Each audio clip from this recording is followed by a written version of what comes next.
இது அருணின் குடும்பம். அருண் தமிழ்நாட்டைச் சேர்ந்தவர். அமெரிக்கப் பெண் எமிலி அவரது மனைவி. அருணின் அப்பா அம்மாவின் பெயர்கள் ராகவன் மற்றும் மீனாட்சி. எமிலியின் அப்பா அம்மா பெயர்கள் ராபர்ட் மற்றும் மார்கரெட். இவர்கள் அனைவரும் அமெரிக்காவில் உள்ளார்கள். எமிலிக்கு தமிழ் தெரியும். எங்க அப்பாவும் அம்மாவும் வர்றாங்க. My dad and mom are also coming. வணக்கம் அத்தை மாமா. எப்படி இருக்கீங்க? நல்லா இருக்கோம். வாழ்த்துக்கள். வாழ்த்துக்கள். Welcome. How are you? Fine, thank you. They are my mom and dad. They have come from India to see us. இவர்கள் எனது அப்பாவும் அம்மாவும் நம்மை பார்ப்பதற்காக வந்திருக்காங்க. இட்லி சாப்பிடுங்க, நல்லா இருக்கும். She says to eat idli and it will taste good. நீங்க அழகா இருக்கீங்க. எனக்கு உங்களை பிடிச்சிருக்கு. She says that you are beautiful and she likes you. Thanks, but you are more beautiful. I too like you very much. நன்றி. நீங்க ரொம்ப அழகா இருக்கீங்க. எனக்கும் உங்களை பிடிச்சிருக்கு. அப்படின்னு சொல்றாங்க. Arun's dad and mother. Arun calls them as Appa and Amma. Father is Appa and mother is Amma in Tamil. In Lisla, அப்பாவை father num. அம்மாவை mother num சொல்வாங்க. காலை வணக்கம். நல்லா தூங்குனீங்களா? Good morning. Hope you slept well. Coffee. Please take it. காப்பி. எடுத்துக்கோங்க. In Tamil, a door is called Kadavu and a window is called Jannal.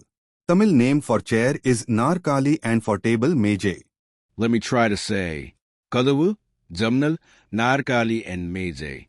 Is it okay? காலை என்பதற்கு மார்னிங் என்றும், மாலை என்பதற்கு ஈவினிங் என்றும், இரவு என்பதற்கு நைட் என்றும் இங்கிலீஷில் சொல்ல வேண்டும். நான் சாம்பார், பருப்பு குழம்பு, ரசம், பாயாசம் எல்லாம் செஞ்சு வச்சிருக்கேன். சாப்பிட வாங்க. She has prepared sambar, rasam, and payasam. She asks us to come and eat. It's nice. I want to learn how to make sambar. Sambar நல்லா இருக்கு. எப்படி செய்யறதுன்னு கத்துக்க எங்க அம்மா விரும்புறாங்க. Mom, come here. அத்தை, இங்க வாங்க. அப்பா, தயவு செய்து அங்கே போங்க. Uncle, please go there. In Tamil, relationship words are more specific than in English. For example, we have only one word for brother while Tamil has two words. Thambi is for younger brother and Annan is for elder brother.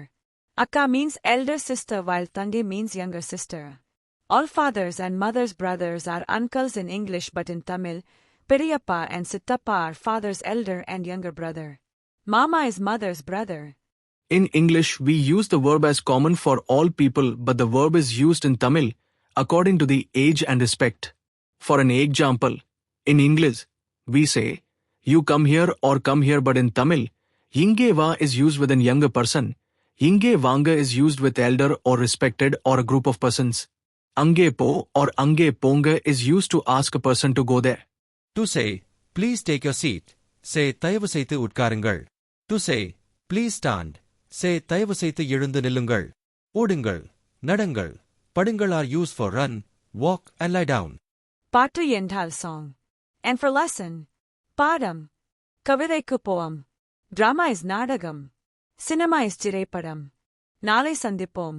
இன்று விடைபெறுகிறேன். உங்கள் Emily.